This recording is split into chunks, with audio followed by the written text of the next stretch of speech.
Donc une petite introduction, sur, ce qui va se passer. Nelik, dans sa grande, sagesse, va nous présenter un peu, la Ledger, comment on l'installe, comment on l'utilise et cetera. Comme ça, vous pourrez enfin la sortir de vo du plastique et et l'installer et l'utiliser pour sécuriser vos fonds. Je vous rappelle du coup qu'avec le Crew 3, en participant à ce live, du coup, vous aurez un code à rentrer pour gagner un peu d'XP et que donc Nelik, aura également de l'XP, car il a organisé un live, pour nous présenter quelque chose. Cool. Et moi, Je moi, ce qui je te laisse la m'intéresse, main. c'est la réponse aux questions. Bien. XP, c'est cadeau. Tu veux les réponses aux énigmes? C'est ça? Ouais, il m'en Ah, c'est pas manque. prévu au contrat. Mais c'est pas grave, je les trouverai de toute façon en temps voulu. Donc, bonsoir à Parfait. tous. Ce soir, je vais vous présenter les ledgers. Donc, ces fameuses ledgers, comme le disait notre cher Funibert, qui restent coincées dans vos tiroirs, dans lesquels il n'y a absolument rien, parce que personne ne prend le temps de les configurer. Et j'avoue que même moi, j'en ai une que je dois configurer, que j'ai toujours pas fait, donc je vais en profiter pour la faire avec vous. Comme ça, en plus, vous aurez en live mes 24 mots et vous pourrez copier tout ce qu'il y a dessus. Donc, on va commencer par qu'est-ce que c'est qu'une ledger? En deux mots, je vous la fais très simple, je ne vais pas rentrer dans les détails très techniques et tout ça. Donc, la ledger, c'est une espèce de clé USB dans lequel il y a votre clé privée. Donc, en gros, c'est un coffre-fort qui va protéger vos cryptos. Vos cryptos ne seront à aucun moment dans la ledger. La seule chose qui est dans la ledger, c'est votre clé privée. La clé privée, si on veut essayer de simplifier un petit peu les choses pour les personnes qui sont peut-être pas forcément techniques, quand on a un compte sur la blockchain, donc un wallet, on a une clé publique et une clé privée. La clé publique, c'est un peu l'adresse de votre maison. Et votre clé privée, bah, c'est la clé qui ouvre la porte de votre maison. Et la ledger va contenir cette clé qui, donc elle, ça permet de la protéger. Donc ça, c'est pour comme ça, pour ceux qui ne savaient pas trop exactement à quoi correspondait la ledger. Alors, euh, on va commencer. Donc ici, on va parler de ledger principalement parce que c'est ça que j'ai sous la main. Maintenant, il y a d'autres wallets qui font la même chose, d'autres hardware wallets. Il y a d'autres marques qui font le même principe. C'est Ledger, c'est français, ils sont très bons. Je ne sais pas si c'est les meilleurs ou pas. Pour moi, oui, parce que je les utilise, mais sinon, voilà. Alors, euh, voilà, je sais pas. Si vous avez des questions, je ne sais pas si vous voulez les poser tout de suite ou à la fin, mais si vous avez des questions, n'hésitez pas et on trouvera le moment d'y répondre. Alors, qu'est-ce que je vais... Oui, il y a un point important que je dois vous rappeler. Donc, quand vous allez configurer votre Ledger ou votre hardware wallet, vous allez recevoir les 24 mots. Ces 24 mots, ça correspond à votre clé privée. Et à aucun moment, vous ne devez donner ces 24 mots à personne, ni au service helpdesk de Ledger qui vous contacterait. À la limite, la seule personne à qui vous pouvez les donner, c'est à moi. Je m'en occuperai, il n'y a pas de souci. Non, sérieusement.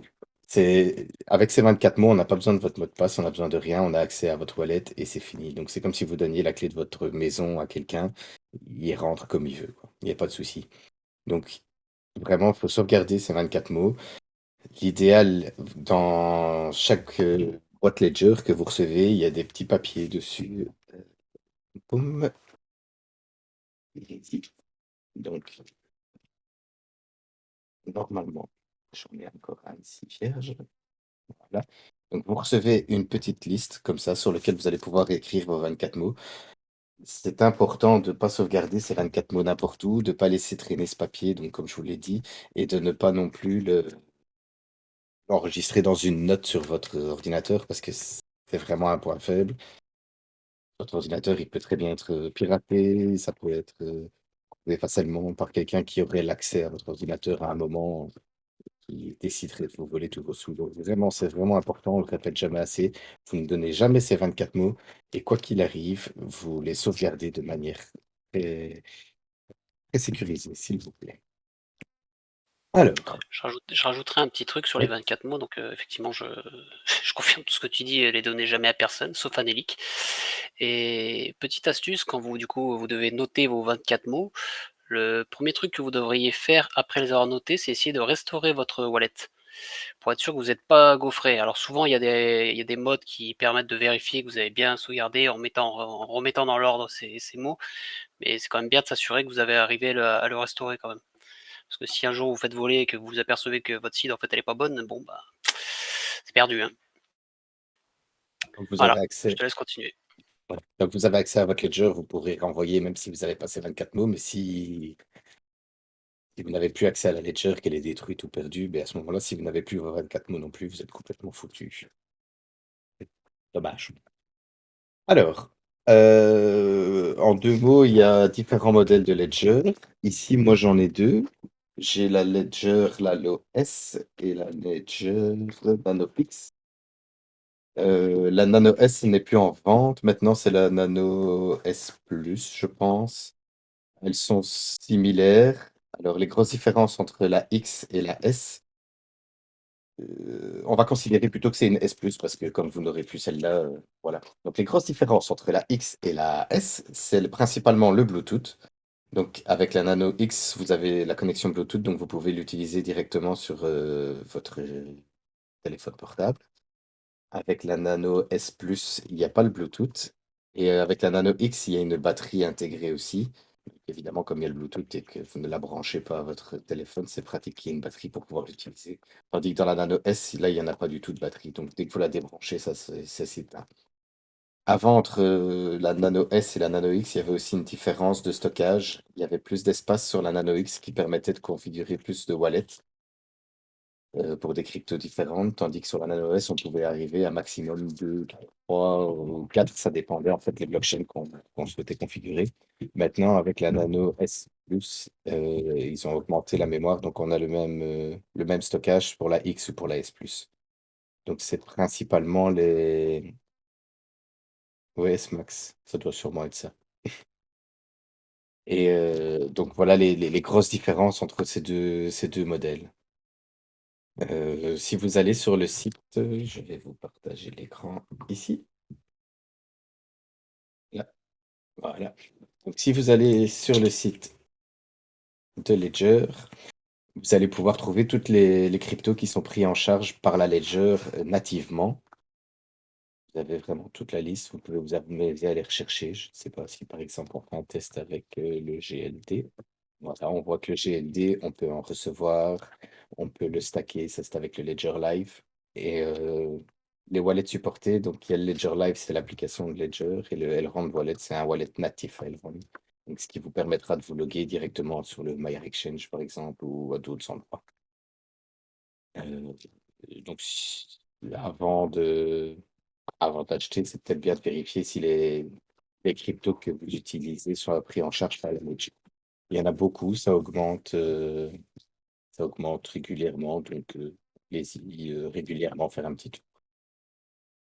Voilà pour les différences. Alors, on va passer à la configuration. Vous allez voir, on va toujours faire, mais ça va vite. Alors, donc les ledgers. Donc ici, c'est le modèle avec batterie. J'ai pas appuyé. Hop, comme ça. Voilà. Donc ici, c'est la Nano X. Donc c'est le modèle avec batterie. C'est de l'USB-C pour la connecter. Euh, Il y a deux boutons. Sur chaque ledger, il y a deux boutons. Que ce soit ces boutons-là ou sur l'autre modèle. Les boutons sont sur le haut ici. Voilà. Vous avez les deux boutons. Ça vous permet de faire toutes les manipulations qu'il y a avec. C'est des fois un peu fastidieux, mais on s'habitue vite. Donc là, elle est vierge. Je viens de l'allumer pour la première fois. Donc je ne sais pas si vous arrivez à lire, mais en gros, elle vous dit bonjour, bienvenue sur la Ledger. Vous allez lire bien attentivement tout ce qu'elle vous dit. Puis quand vous allez tout passer, elle va vous donner les explications aussi sur comment utiliser les boutons. Donc un bouton pour aller d'un côté, un bouton pour aller de l'autre, les deux boutons en même temps pour valider. Donc, hop, on va commencer le Setup a new device. Donc, quand vous la démarrez, vous avez le choix entre configurer la ledger pour la première fois ou alors restaurer, voilà, restaurer à partir de vos 24 mots d'une précédente ledger ou 24 mots que vous auriez autre part. Donc là, on va configurer donc une nouvelle ledger. Donc la première chose, c'est qu'il vous demande de choisir un code PIN. Donc ça, c'est le code PIN qui permettra de déverrouiller la ledger à chaque fois que vous l'utilisez. Ça va entre 4 et 8 chiffres. On va faire très simple ici. On va mettre 1, 2, 3. Alors, je ne sais pas si vous le voyez bien, mais à chaque fois que j'avance d'une case, les chiffres sont différents. Oula, oui, super. Les chiffres sont différents. Il ne recommence pas toujours au zéro quand vous avancez, mais il met toujours un chiffre aléatoire. C'est pour la sécurité, au cas où quelqu'un essayerait encore d'écouter combien de fois vous appuyez sur le bouton pour arriver au chiffre. Comme ça, comme c'est totalement aléatoire, ben, des fois, vous allez appuyer une fois, deux fois, quatre fois. Donc, c'est un peu, ça complique les choses. Ils ont vraiment essayé de penser un maximum à la sécurité. Donc, je disais, nous allons créer un code PIN. Un, 2, 3 et 4. J'ai le petit V, je valide, je confirme mon code PIN. 2, 3, 4, je valide. Donc maintenant, il va me présenter mes 24 mots. Donc il va générer les 24 mots de manière aléatoire et il va vous demander de bien les enregistrer. Donc c'est à ce moment-là que vous êtes censé les écrire sur le papier. Hop, voilà, je vais les écrire en même temps parce que sinon, quand il va me demander de vérifier, je ne vais pas savoir où aller. Donc le premier mot, will, profitez-en pour noter, vous allez pouvoir voler ma ledger après. Will, si, le deuxième mot, Robert. Je vais essayer de vous parler en même temps.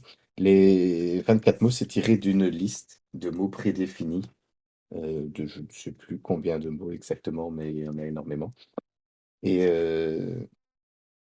c'est pour ça que c'est pas n'importe quel mot, il y a toute une liste. Ça permet de générer énormément de possibilités différentes parce que, évidemment, il y a les 24 mots à trouver sur cette liste qui, en plus, doivent être dans le bon ordre pour avoir un wallet.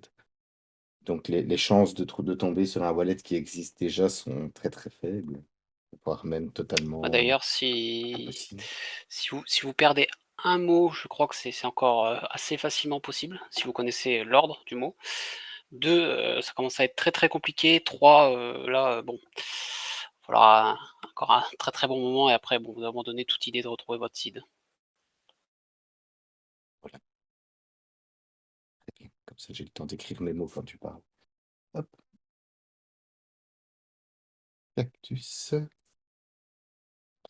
Yep, c'est de l'anglais, donc désolé pour ceux qui parlent pas anglais. J'ai pas encore vu de site en français. Maintenant, vous pouvez les traduire en français. J'ai vu des gens qui les traduisaient en français pour l'écrire, pour durcir un petit peu pour chiffrer un petit peu les choses.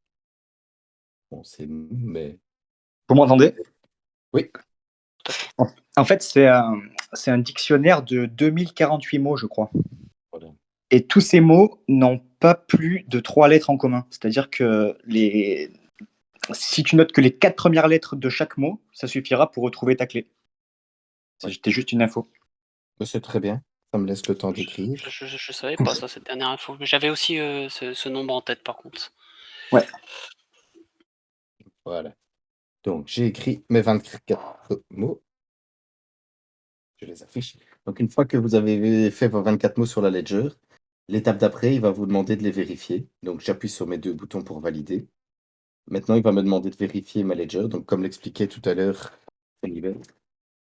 l'idéal même après serait carrément de l'effacer et de recommencer avec votre seed pour être certain que vous ayez bien enregistré, qu'il n'y ait pas d'erreur, parce que si vous les perdez, ben, je ne rentre pas dans les détails, mais vous avez tout perdu.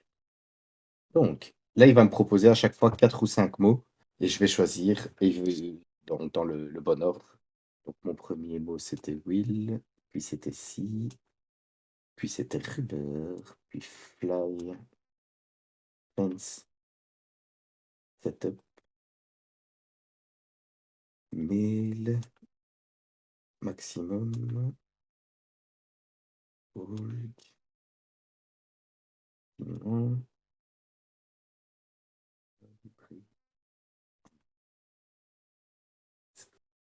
slender, cactus, step,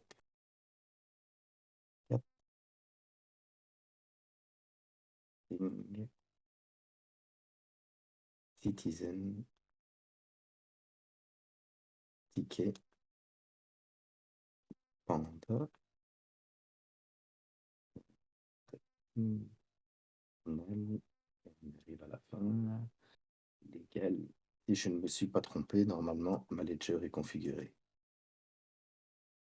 Voilà. Donc, il me confirme tout. Il me dit, c'est très bien, ne perdez pas votre site, vous avez réussi. Je confirme avec mes 2 boutons.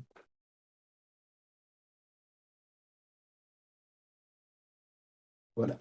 Donc, your device is ready. Ouais, on voit pas très bien, en fait, je pense, à l'écran. Et donc, voilà. Donc là, votre ledger est configuré. Votre clé privée a été générée et elle est enfermée dans son coffre-fort. Maintenant, il va falloir installer des applications.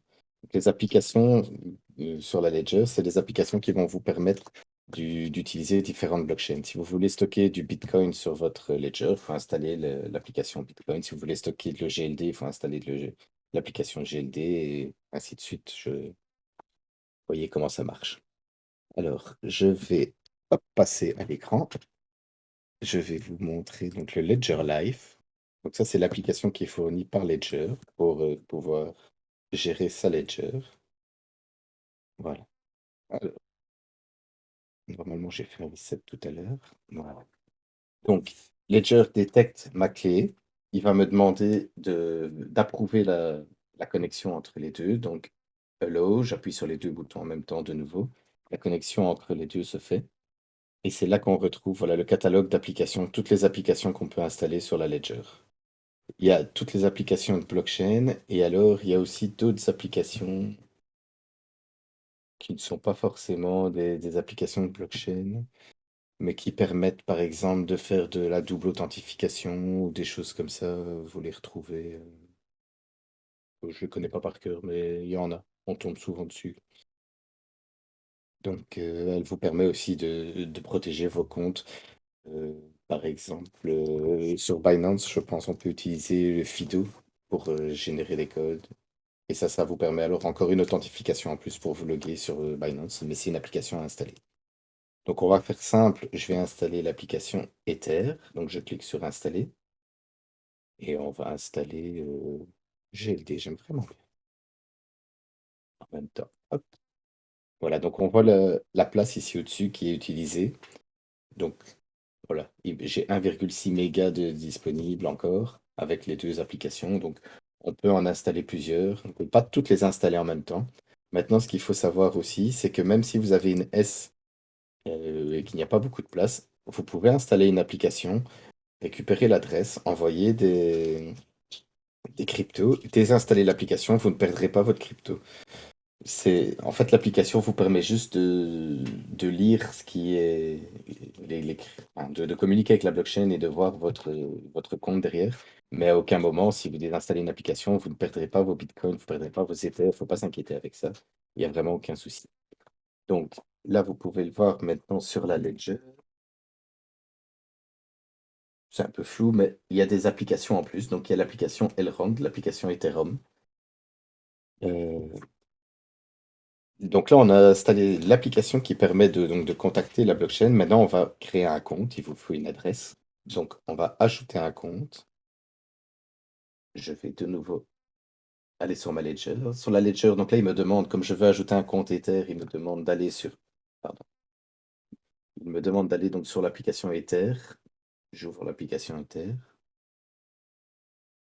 Il réfléchit. Il va synchroniser.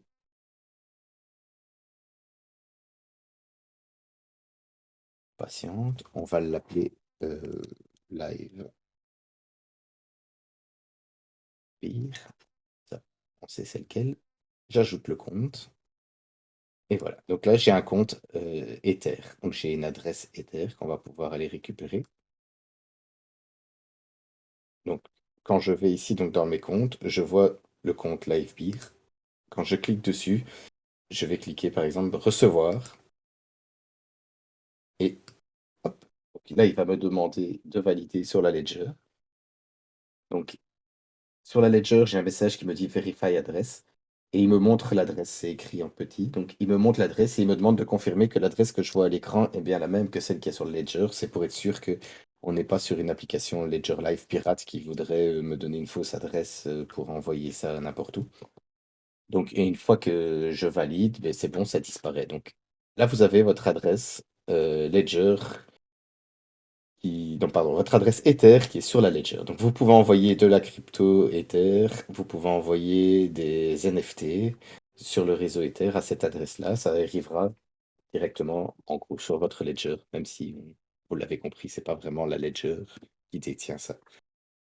Donc, je vais noter l'adresse parce que ce sera important tout à l'heure pour vous montrer. C'est juste 2 secondes. Voilà. Alors, j'approuve, je confirme que c'était bien la bonne adresse. Donc là, j'ai récupéré mon adresse Ether. Donc ça, c'est la manière la plus simple d'utiliser la Ledger.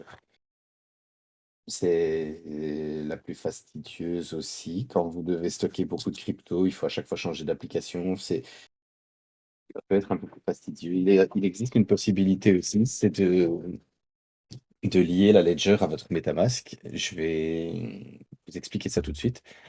Peut-être qu'en attendant, Euh, je vous dis 2 mots sur le Ledger Live, mais je vais pas rentrer trop dans les détails dans cette vidéo ici. Mais le Ledger Live, c'est vraiment donc le point névralgique pour gérer votre Ledger. Vous pouvez aussi faire des achats, vous pouvez swiper vos crypto-monnaies, vous pouvez en acheter, vous pouvez les stacker aussi. Il y a vraiment beaucoup de choses à faire directement à partir de là, en restant vraiment dans l'écosystème protégé avec la Ledger. Mais tout ça, je vous laisse découvrir. Et si vous voulez, on fera un cours là-dessus, plus en détail. Mais voilà, en gros, donc, on a plusieurs onglets. Votre portefeuille, vous avez un aperçu de votre portefeuille dans le temps avec l'argent qui augmente généralement ou pour l'instant qui descend très fort. Alors, je lis 2 secondes vos questions. Euh, pour créer des jetons RC11 genre AAV, ça marche comment? On peut stacker depuis la Ledger. Oui, on peut stacker depuis la Ledger. Pour les jetons ERC20, je vais expliquer en liant le compte MetaMask. Et pareil que pour le TH, mais je ne sais pas s'il y a AV directement. On va aller voir. Pardon, je suis perdu.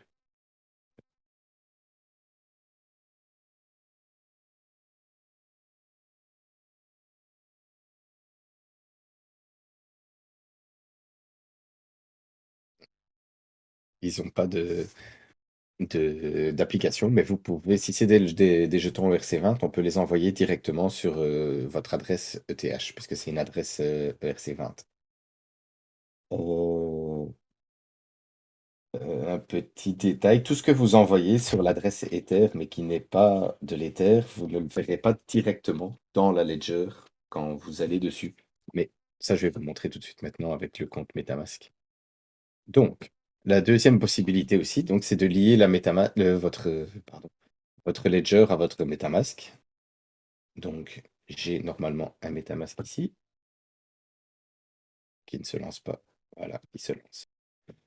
Donc, vous avez votre compte MetaMask de base, celui qui est. Donc, ça, c'est un hot wallet. Votre MetaMask, la Ledger, c'est un cold wallet. Donc, cold parce qu'il est froid, parce que c'est quelque chose qui est plus dur à faire bouger. Et le hot wallet, ben, c'est quelque chose qu'on utilise beaucoup plus souvent aussi. Alors, j'ouvre mon MetaMask pour rentrer votre mot de passe. Et là, on va lier la Ledger. Parce que moi, ce que je ne fais pas, c'est on pourrait très bien protéger un compte MetaMask qui existe déjà. Quand vous créez votre compte MetaMask, vous recevez 12 mots.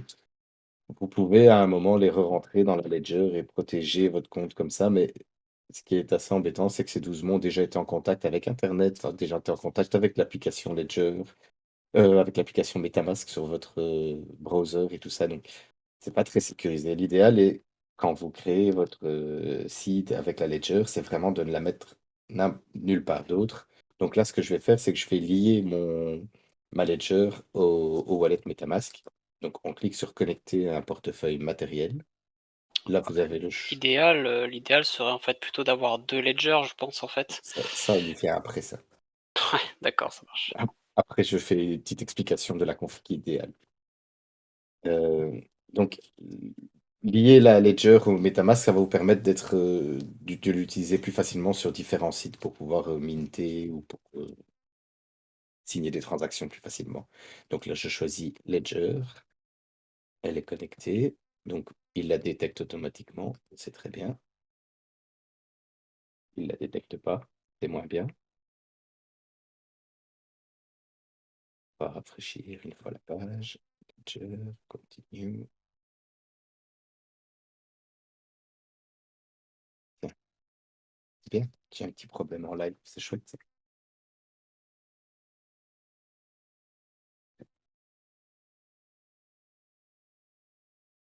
Je pense que c'est parce que mon Ledger Live est ouvert et qu'elle est liée à deux endroits en même temps. Ah, on recommence. Voilà. Donc là, j'ai quitté Ledger Live. Donc là, il me demande de choisir donc, quelle adresse ETH je veux lier. Donc c'était celle de tout à l'heure, celle qui finissait par FF8. Moi, je choisis celle-ci. Vous pouvez évidemment lier n'importe quelle adresse si vous voulez en avoir plusieurs comptes différents. Il n'y a aucun souci, il y a un Burn Wallet, Burn Ledger plutôt. Je vais déverrouiller. Donc ici, ma Ledger est liée donc à mon MetaMask. Quand vous cliquez sur l'icône ici au-dessus, vous pouvez switcher entre le compte de base, qui était l'adresse qui finit par 794A, ou le compte Ledger. Donc, consulter les données, ça se fait même si la Ledger n'est pas branchée. Donc, si vous envoyez des Ethers, vous allez voir votre solde même si votre Ledger n'est pas branché, parce que ça, c'est juste de la consultation. Donc, c'est visible sur la blockchain ou dans n'importe quel explorer. Par contre, dès que vous allez faire une transaction, votre ledger devrait être branché et vous allez devoir valider toutes les transactions avec votre ledger. C'est ça qui permet d'avoir une certaine sécurité parce qu'à aucun moment votre clé privée est enregistrée dans les fichiers MetaMask sur votre browser. Alors, Tu vas là, peut-être y venir, mais justement, effectivement, c'est une certaine sécurité en plus, mais ça vous couvre pas totalement, hein. C'est-à-dire que si à un moment vous dites, ok, je valide une fois, deux fois, et troisième avec votre ledger, si le contrat il prévoit de vous siphonner vos fonds, vous donnez l'accès, hein. C'est voilà, à pas partir du non plus moment, magique, hein. en fait, si on revient à l'exemple de la maison, comme je vous disais tout à l'heure, votre ledger, c'est la clé de la maison. Donc, c'est un bunker, votre maison, on ne sait pas rentrer dedans. Il y a des fenêtres, on sait voir ce qu'il y a dessus. Donc, vous savez voir les Ethers. Vous pouvez aller cliquer sur le compte de Nailic et voir ce que j'ai sur mon compte MetaMask, enfin, mon compte Ether. Mais vous ne savez pas rentrer.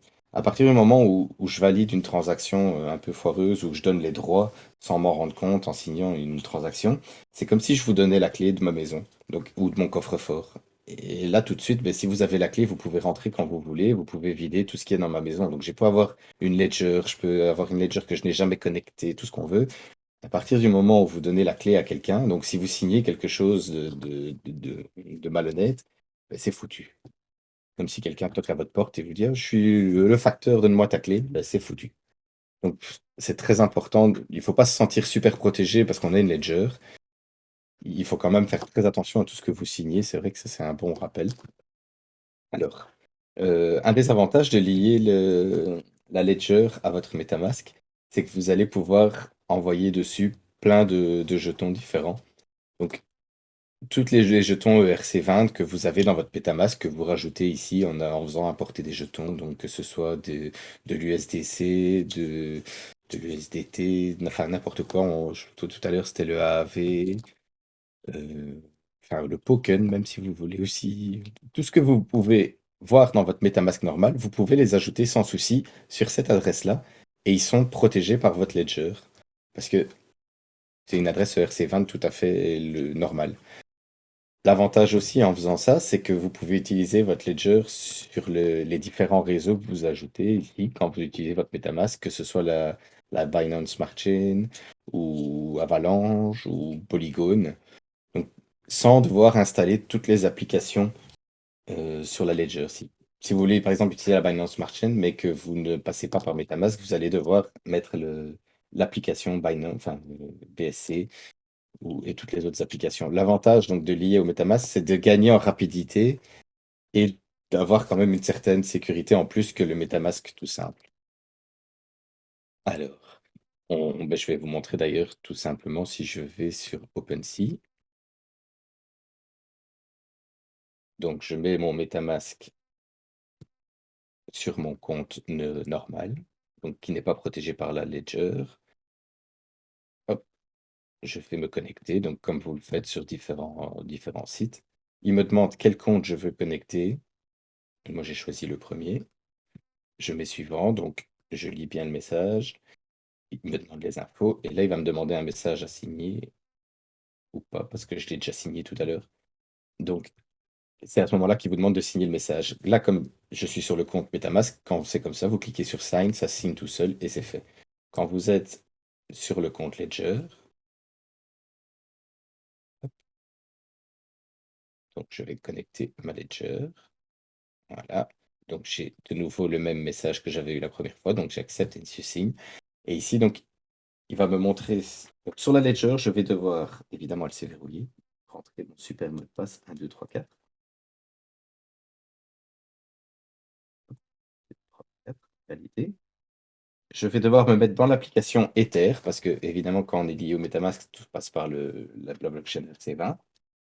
Et quand je clique sur signer, je vais recevoir un message sur la Ledger qui dit Sign Message. Alors, enfin, on doit lire le message. Le message, donc là, ici, c'est Welcome to OpenSea. N'oubliez pas d'aller lire les trucs. Enfin, voilà. Vous lisez le message à chaque fois. Et vous arrivez sur Sign Message, vous validez. Et à ce moment-là, donc ça a été la transaction est signée. Et voilà, mon compte, là, je suis connecté avec mon adresse FF8 qui est la Ledger. Donc, la différence entre le compte MetaMask simple et le compte MetaMask Ledger, c'est que quand vous signez une transaction, vous passez par la Ledger, obligatoirement. Si vous ne signez pas avec la Ledger, si vous n'avez pas votre Ledger pour signer, il n'y aura pas de possibilité d'aller plus loin. Ce qui fait une certaine sécurité. Donc, voilà. Alors, et je vais enchaîner avec la configuration idéale. Alors, on va partir du principe qu'on va tous devenir riches un jour grâce aux crypto, donc on va avoir des sous et des NFT à bien protéger. Donc, la configuration idéale pour essayer d'avoir un maximum de sécurité, ce serait d'avoir 2 ledgers et un compte MetaMask. Donc, il y aurait le compte MetaMask qui n'est protégé par rien, qui vous sert un peu de burn wallet ou de wallet qui permet d'aller rapidement minter quelque chose quand vous avez besoin. Mais normalement, sur ce compte-là, le premier compte MetaMask, il n'y a rien qui doit rester à part peut-être vous laisser 100 $ dessus pour minter en urgence quelque chose ou enfin, quelque chose que vous êtes prêt à perdre parce que c'est vraiment un compte qui va être en contact avec tout. Et alors, 2 ledgers, parce qu'il y en a une qui va servir vraiment de ledger, de coffre-fort final, sur laquelle vous envoyez vos NFT qui ont le plus de valeur, sur lequel vous envoyez vos cryptos que vous voulez garder à long terme. Et idéalement, cette ledger ne doit presque même jamais être branchée au laptop. Elle est vraiment là pour recevoir les cryptos, les NFT et ne jamais rien signer. Elle ne doit pas signer un collab land sur un Discord pour prouver qu'on a bien un NFT. Elle ne doit pas signer, on ne doit jamais alimenter avec ça un nouvel NFT, même si on est sûr du projet, même si tout ça. Si on veut une sécurité maximum, cette ledger-là doit vraiment rester indépendante de tout et ne jamais rien signer. Et alors, on a la ledger du milieu, qui est votre compte MetaMask un peu plus sécurisé, qui, elle, va permettre justement donc, de signer un Discord pour montrer que vous possédez bien le NFT. Alors, il y a un petit détail, c'est qu'il y a certains Discord, le NFT doit rester sur l'adresse pour que vous soyez, par exemple, chez les masques, si vous envoyez, si vous signez avec un compte et que vous envoyez le NFT après, automatiquement, votre holder va sauter. Donc, l'idéal, si vous avez par exemple plusieurs masques, c'est de laisser un masque sur cette clé-là, donc la clé du milieu, et d'envoyer tout le reste sur la clé sécurisée. Et c'est valable pour tous les autres NFT évidemment. Si vous êtes obligé d'en garder un pour signer de temps en temps une transaction ou quelque chose, quoi qu'il arrive, vous en laissez qu'un seul sur la ledger du milieu et vous envoyez tout le reste en sécurité dans la, la ledger et le coffre-fort qui, elle, ne va jamais être en contact avec rien. Ça peut paraître un peu overkill, mais à partir du moment où vous commencez à avoir de la valeur que ce soit des NFT de valeur ou dans la crypto, Il faut vraiment faire attention. Il n'y a personne pour vous protéger dans la crypto, c'est vous qui devez vous protéger vous-même.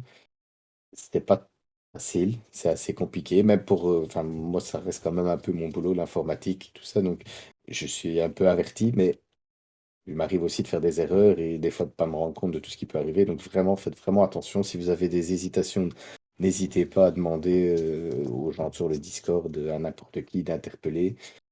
Ne signez pas n'importe quoi. Surtout quand on vous met la pression, hein, un message qui sort de nulle part dans le Discord qui dit go, on fait un mint surprise avec 200 bières en plus.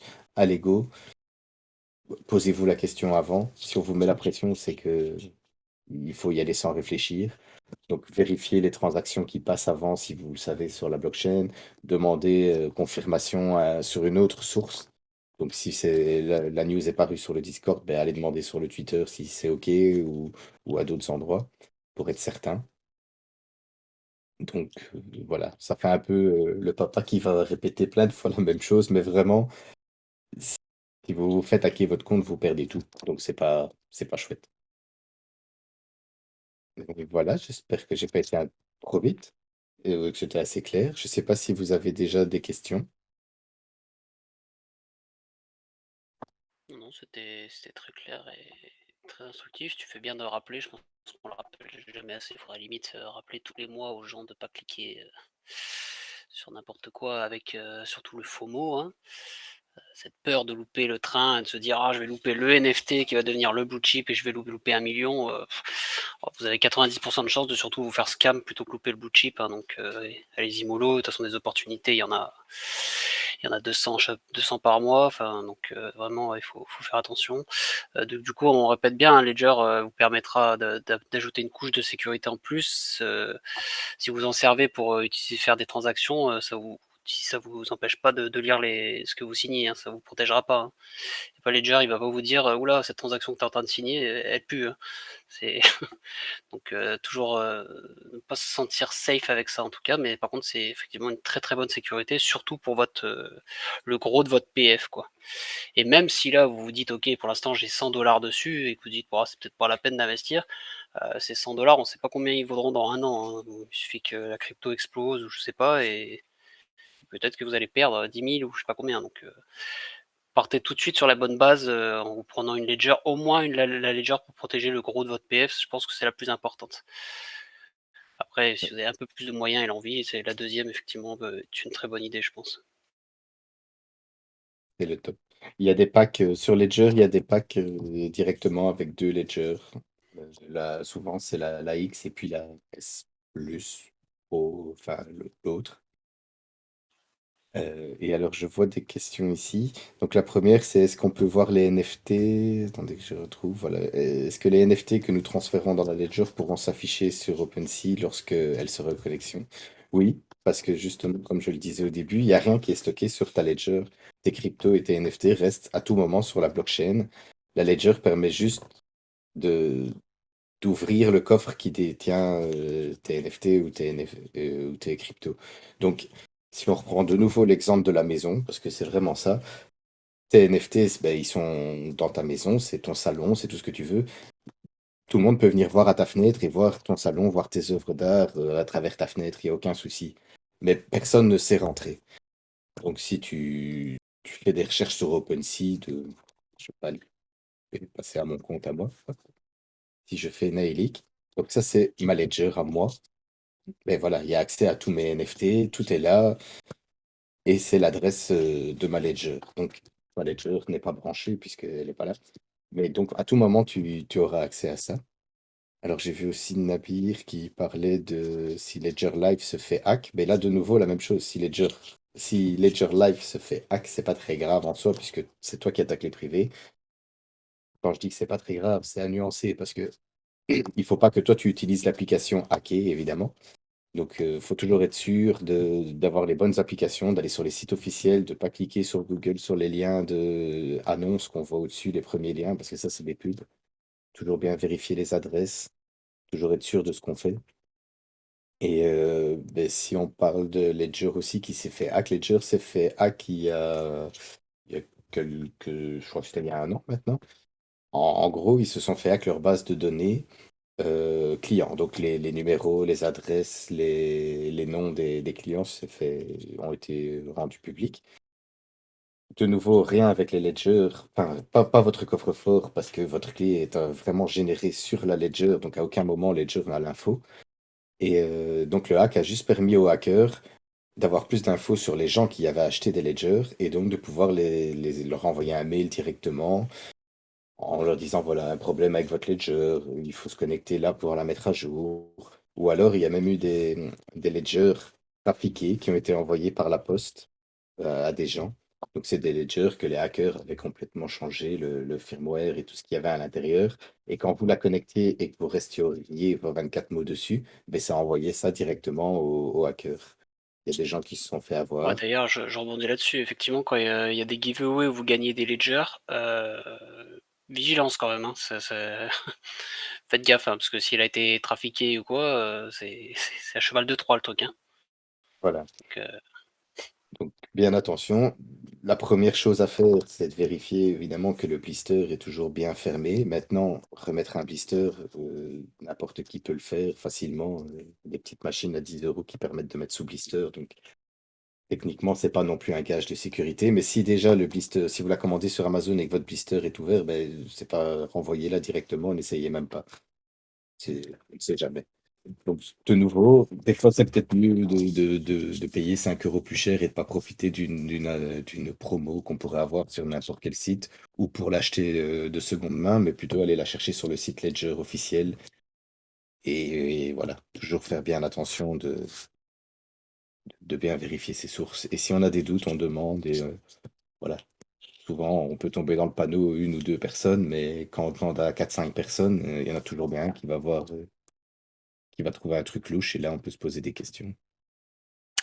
sur l'Académie Beer, on prévoit une sorte de mini-jeu où on affichera en fait des situations. Vous devriez dire si c'est scam, pas scam. Pour vraiment pour tester vos connaissances, un peu ça vous présentera par exemple une transaction à approuver ou non. Et vous devrez dire oula, ça pue pas, enfin voilà. Ça va faire pas mal de mini-jeux comme ça, de mise en situation. Et on pourra signer vraiment alors et se faire avoir tous les sous.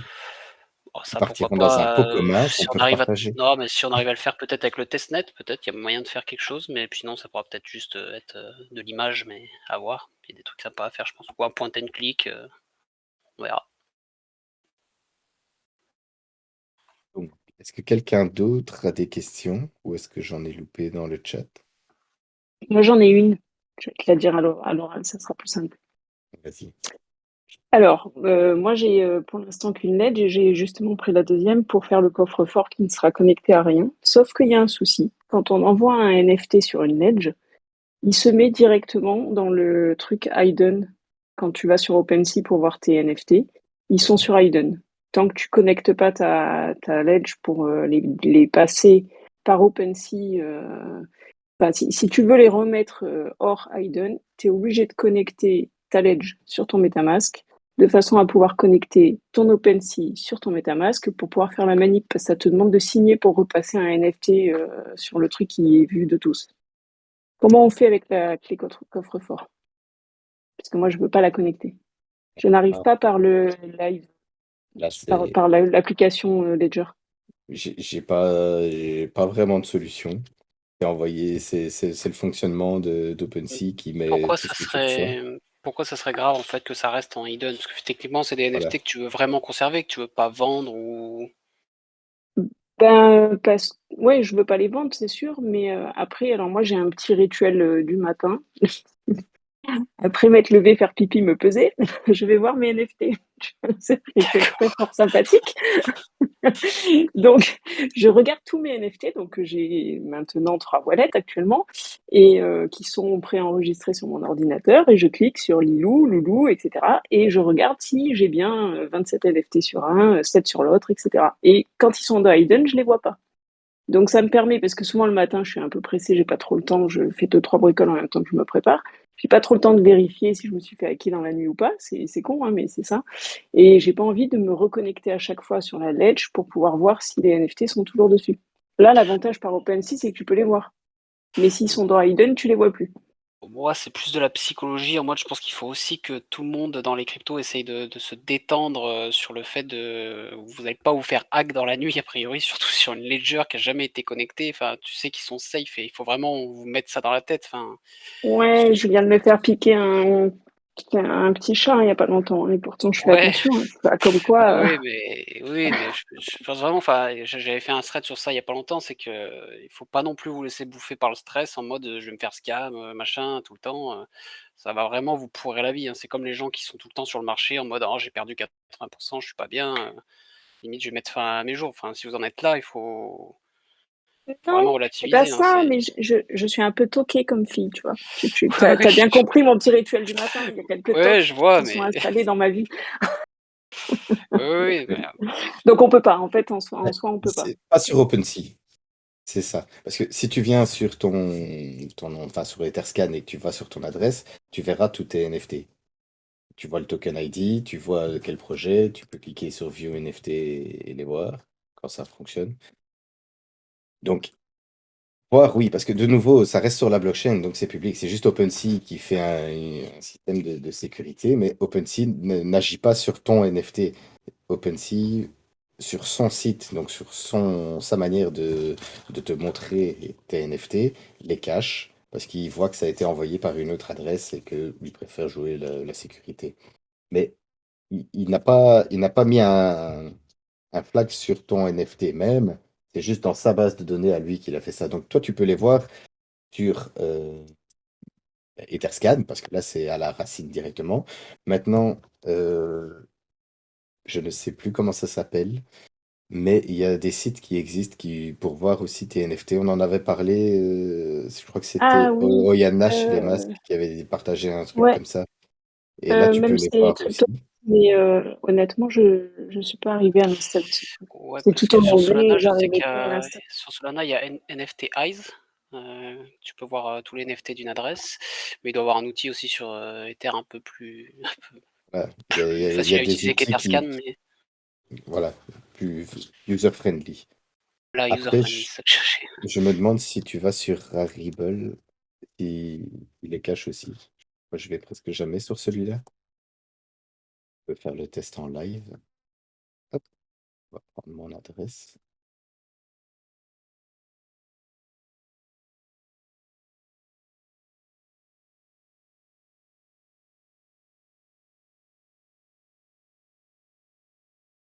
Yes.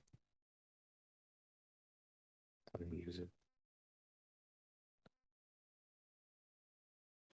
Du coup, la réponse, c'est soit tu soignes ton TOC, soit effectivement tu acceptes de connecter ta ledger pour tout repasser en visible. Mais Voilà.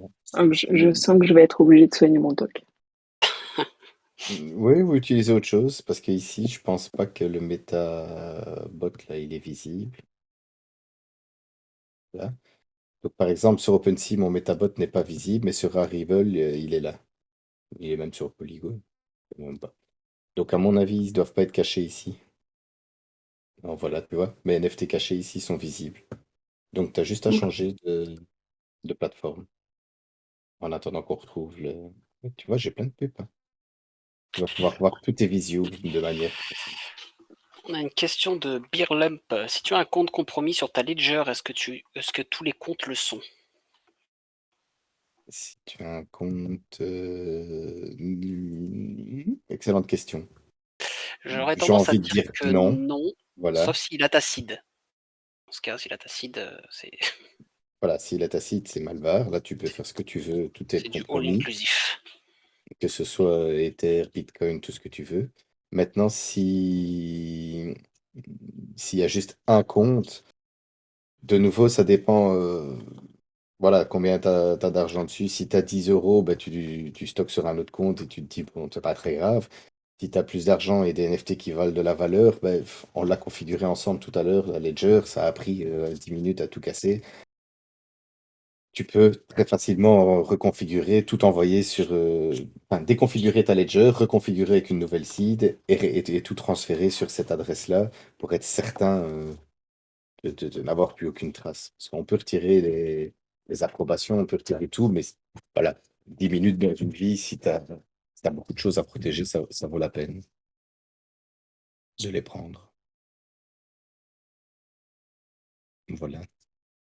Et alors ici, donc, si tu veux lister à la vente une de tes œuvres stockées sur ta ledger, tu devras connecter ta ledger et valider la transaction en entrant le code. Oui, tu vas devoir approuver la collection avec ta ledger, donc ce serait une première transaction à signer.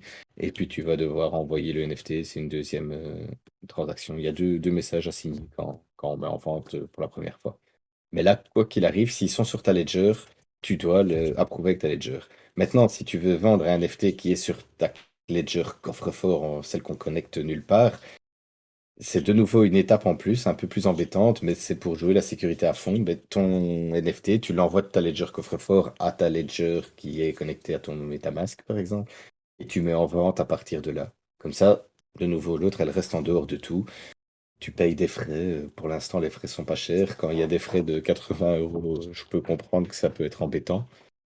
Mais de nouveau, ça dépend où tu places la sécurité. Plus tu laisses des occasions, bah, plus c'est des chances de se faire pirater, hacker, avoir, en gros. Comment on sort de NFT qui sont sur Aiden? Mais ça, j'ai vu. Je sais pas s'il y a d'autres questions en vocal ou en écrit. Hmm, je ne pense pas. Voilà. Quelqu'un là dans la commu qui utilise autre chose que Ledger?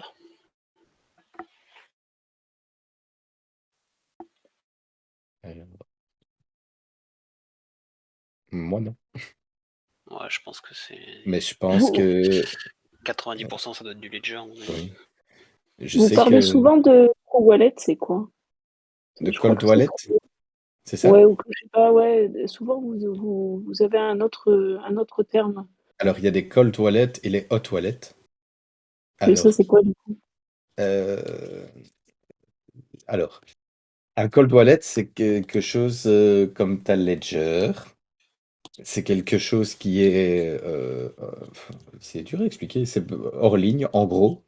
Et ton hot wallet, c'est ton MetaMask. Donc, ton MetaMask ou ton application, je ne sais plus comment elle s'appelle sur téléphone, l'application wallet, je sais plus. Enfin, n'importe quel wallet que tu mets sur ton téléphone, c'est une application, par exemple. Cold wallet, c'est parce que c'est protégé physiquement.